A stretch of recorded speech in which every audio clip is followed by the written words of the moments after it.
Right, for those joining, this is another impromptu live stream, but I'm adding some one or two more things hopefully. The plan is to add a quick drone flight that I just finished just now. It's still uploading, still rendering. As soon as I can figure out how to add that, I'll add it.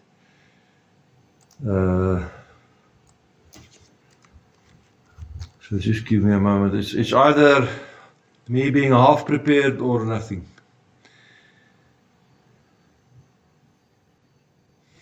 So let's get on that.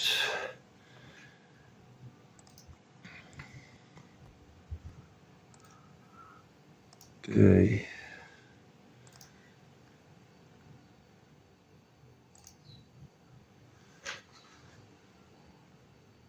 Not much sound in the background.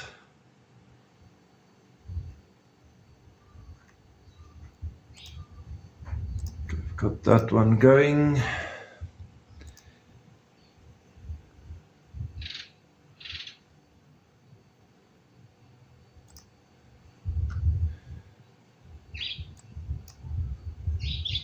Let me move myself into the corner here. Right, I see someone has joined us. I'm going to play the drone for now on a loop. It is a drone flight. Hi to everybody there. I'm going to see if I can see the chats somewhere. Okay, there it is.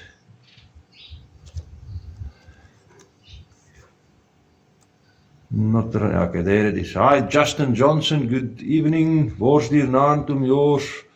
Wayne, hi, yours. Here, okay. Sound looks good. So what you're seeing there is some drone footage that I just took. Just kind of finished uploading it now, and it seems to be working. I'm hoping the footage is good. Wayne, yes, drone 2. Excellent. The river is extremely low. So the Orange River is dropped down.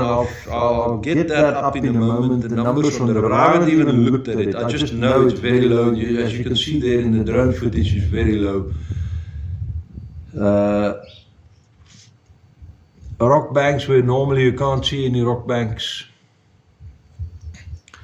I know I'm kind of in the shade there. I'll see if I can turn myself slightly. Turn the camera slightly so you can get slightly better view. But not just of me, actually the background is the actual. Let me move myself a little bit more out of the way there. Oh, that's beautiful drone footage. It's the first evening that we've actually had really quiet. I'm saying quiet. No wind. And I can actually just send the drone up and not be worried. And what, with me being unprepared like this, okay, so Clive Streaks, Tura TV, we're live now. Yes, we're live. And Stephen de Beer, Nant, Kevin, hi, Rod, everybody. Right, for everybody just joining now, I just took some drone footage, just rushed to get home in a small break in work, put the drone up, the battery was at 45% and I just had to send it out. It wasn't out even fully when it started complaining about a battery level and it wanting to come home. But I pushed it out. So the rocky kind of shore you're seeing on the right hand side and the rocks on the left are usually underwater. The river is now at one of the lowest levels it's been in a long time, like in years. I'll see if I can show the footage up in a moment.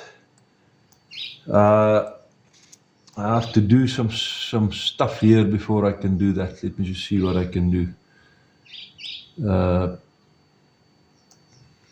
As you can see, I just had to turn around and come back immediately. Don't worry, I've put it on a loop. It's going to run again while I figure out just how to get the river data on here.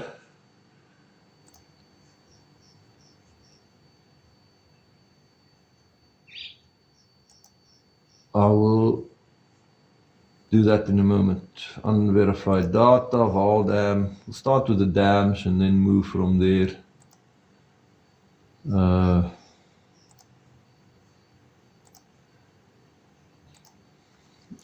The dam levels are quite low. Beatrix Fourie, ek wens ek kon daar ons op die plaas koop hier in die Saldanha is van Arabiese land afkomstig, so mooi daar.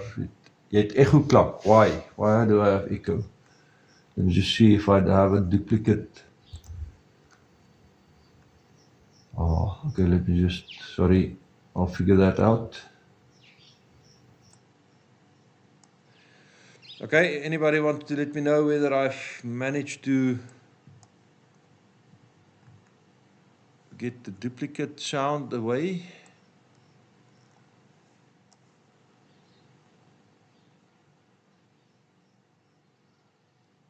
Okay, looks like I've got the duplicate sound away, echo sound away. Okay.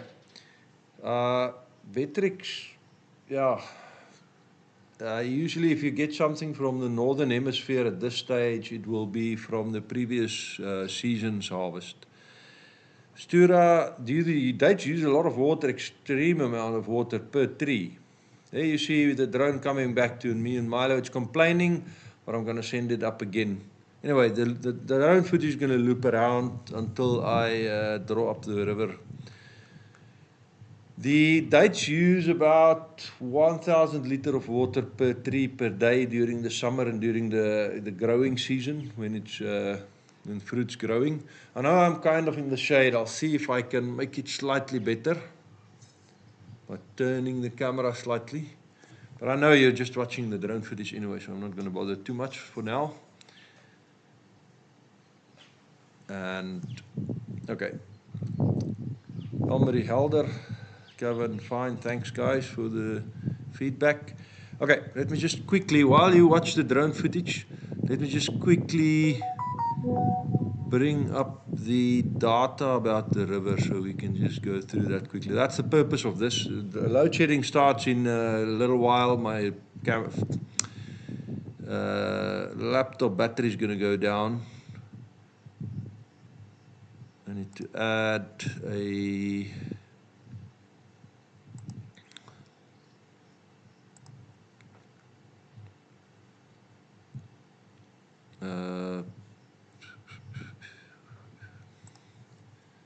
no, that's not going to happen. Not like that. That's wrong.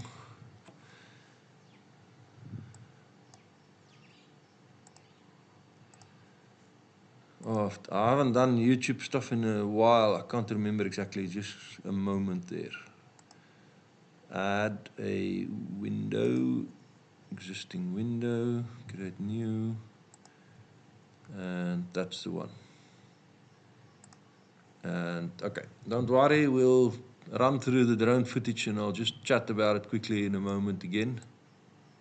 I'm just going to move it up and expand it slightly until we can see the actual data there, as much of it as we can. And then I have to just figure it out on this side how to navigate it. So it's showing the dam level, some funny business going there with the predicted inflow. Predicted inflow is basically nothing in the Vaal Dam.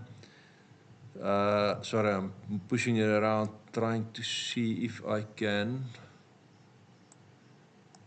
Let me just see if... Okay, that is not good.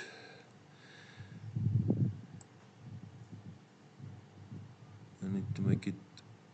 Okay, I think you can see that. Let me know if you can see that. That's the Vaal Dam. So it's at 67%. That's quite low. This is a fairly short-term indication. It's showing basically flat, no real change in the dam levels. Let's go to Bloemhof Dam. That's at 80. That's at, wait. Sorry. I need to go back. I haven't done this in a while. So the level is dropping down to 66%. That's the green line going down, the capacity. Going down to 66% from 68% over the past week. 10 days it seems. Yeah, 10 days. That's a considerable drop considering we're just exiting the rainy season. Well, we're in March, so we're actually a month out of the rainy season. So be careful with the water up there. If you remember in November we said, yeah, there's some rain falling again in December. The rain falling, but it's not really much rain. It's not widespread enough to be to make a big impact on the dams. Then Bloemhof is dropping from around 90% over the 10 days down to 87. Not much of an outflow. Outflow there is about 60 cubic meters per second. Increased from about 20, which is a significant increase. So looking at the drone footage, we'll get back to the drone footage. That's a very low level. I think it's about 30 or 40 cubic meters per second. It could be even a little bit lower than that, but we'll look at it in a moment again. Just someone out there can just tell me if you can't see the data. It looks correct from where I'm looking at it. Let me just see a moment before we continue.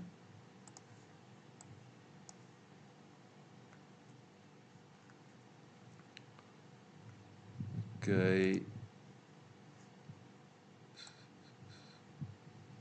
Okay, you can see it there. All right, let's just continue quickly. And I've forgotten what I've done again. Gariep Dam, we're at about 90%, 90.5%, and dropping from about 92.8 to 90 in about 10 days. So it's about 2.5% drop in 10 days. Outflow, you can see it jumping up and down there. It doesn't. That's not enough to be hydropower release. So in the video that I did in the darkness, the previous one in the darkness, this one looked like darkness again. I mentioned that they were contacting the irrigation boards downstream to discuss whether more water was needed for pumps to be able to operate. And we'll see that at Van der Kloof now, I'm thinking 97%. Van der Kloof is the one with high volume of water still available, and the release from there has gone up from 100 to 120 cubic. Now, let's look at what goes downstream, because if Van der Kloof is letting out 120 cubic, 130 cubic meters of water, we are not seeing that here. So either it's on its way down or it's being used along the way. Let's just look at that. Upper Orange, we've seen what's happening. We don't see much water in the rivers. Van der Kloof there, not giving an outflow. 1.5 outflow. That doesn't seem correct. Let's see what the levels do on the lower Orange. So there's a slight peak there of 212 at Marksdrift. Katlani is at 85 cubic meters per second. Prieska 59.62 at Uppington. Neusberg at 18. Bloubert's 27. So 27 is kind of what I expected down here. That's very low. We've seen it go down, if I remember correctly, and that's just now from memory, down to 16 in the past, and 16 is very low. The farms at Ausingeer on the Namibian side and at Vuilsdrift, South African side, they can start to expect some difficulty with pumps, and even higher upstream because of the change in the river bed over the past 3 years of high water, high flow rates. That could cause some problems, which is probably why they let out more water at Marksdrift. I just want to see some more confirmation of this. I don't trust the figures out of hand like that. So Douglas Weir is at 90 cubic meters per second. It looks like it's dropping, so it might be that they released some water from Van der Kloof. We'll try and verify that again. Let's just work through it. Upper Orange basically showing nothing from Van der Kloof, Gariep Dam outflowing 25. Marksdrift 212. So it looks like they pulsed out, but we don't see the pulse. So this data is from today, 5 o'clock this morning. You can see there 5 o'clock this morning. So let's just jump back to the dams themselves. Sorry about that. Van der Kloof. Outflow.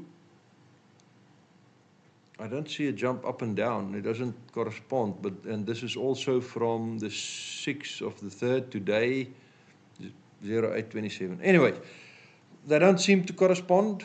Outflow says 139 cubic. Don't really know what to make of it, but all the measuring stations on the lower orange is saying not much water in there. I just want to look at it one last time. Lower orange. It seems we can expect a little bit more water. So if it's 60 at Prieska, not all 60 is going to reach us because a lot of water gets used along the way. So that probably means about the same flow, but that 212 will probably give us a pulse, get the level up again, clean the river up a little bit, and then go back down. There's one more place where we can just look at it. Not the flow line, sorry. The Orange River itself. That gives you a little bit of a bird's eye view of what's going on. So Van der Kloof outflow 138, that confirms it. It seems likely then.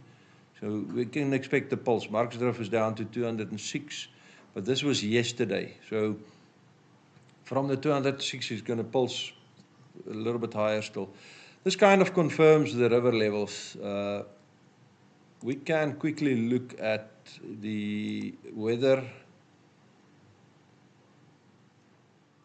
I'm not trying to be a weather forecaster, but just looking at rain accumulate in the next 3 days, not much.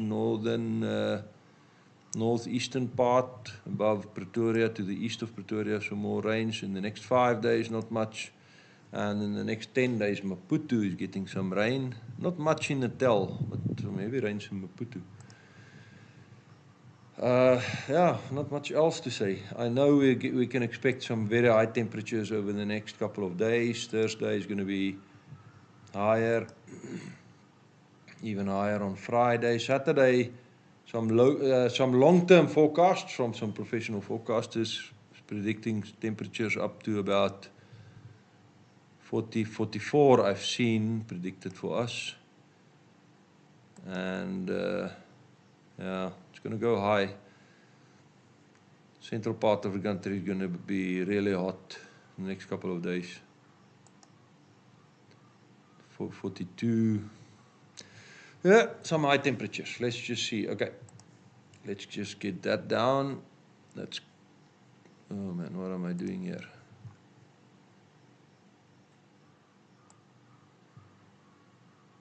Right, so let's just go through the drone footage quickly. I'm not going to keep you any longer. Load shedding is going to start soon. I need to prepare some food. I haven't had time for that yet. And I can see that I'm in the dark. I might as well remove myself here. So this drone flight was just a quick flight. The battery was below half. I just sent it up and to have a look at the river while there was still sunlight and because we have no rains.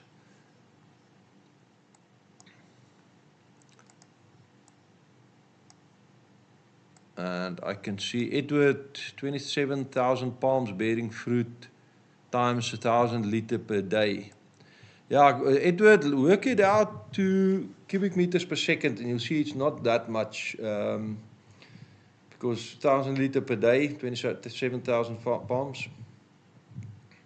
Clive, yours, die millies is amper op 'n laaste. Clive, can you expand on that slightly? I mean, are you waiting for rain? Is it ready to be harvested? Or what is the situation?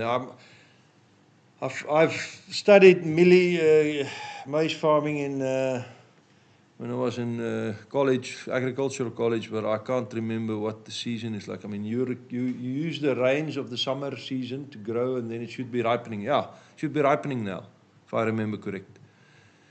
So that's the drone flight over the trees, just to show the river quickly. Very, very low level of water flow.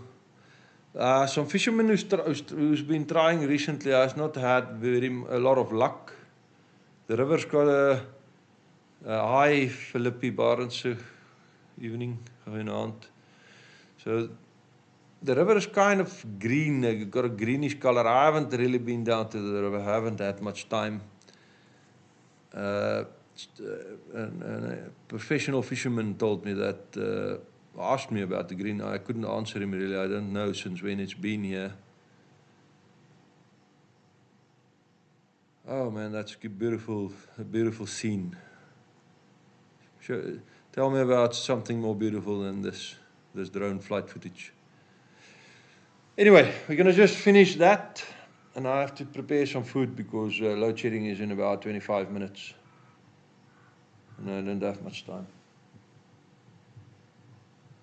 What you hear in the background are the Egyptian geese, koolganse.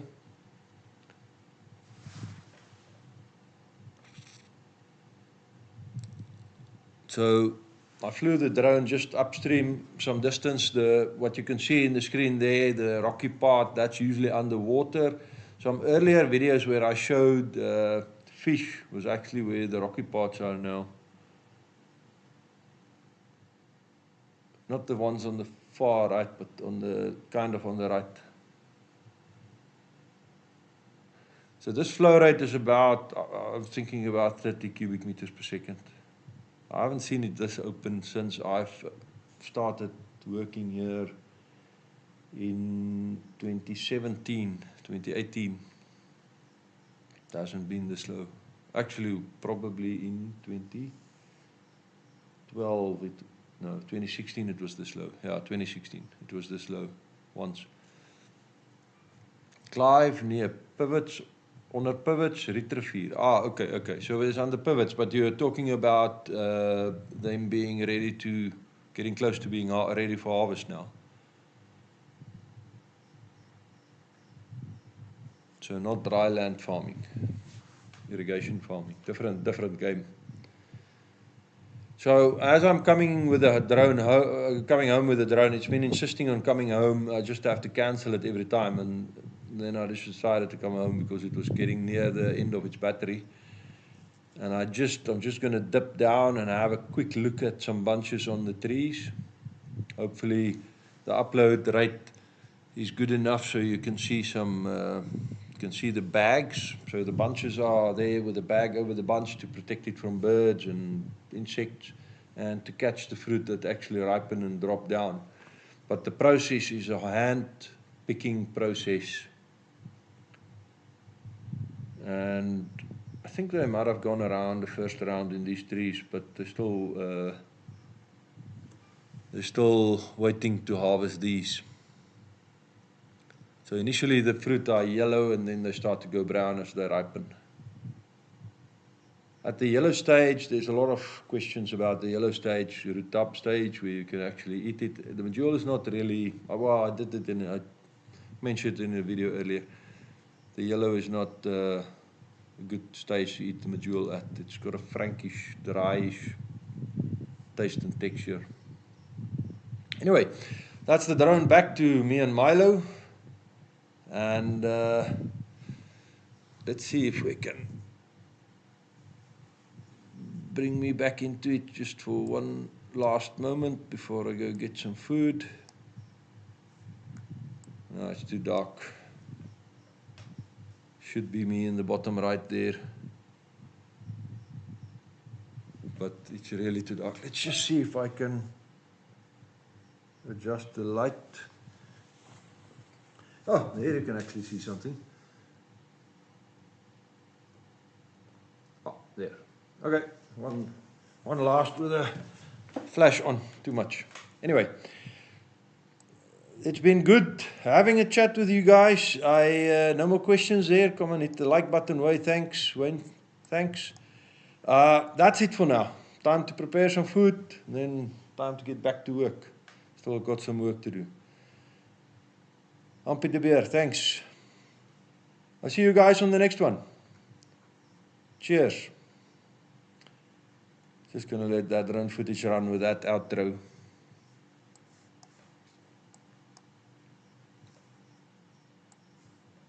See you on the next one, guys.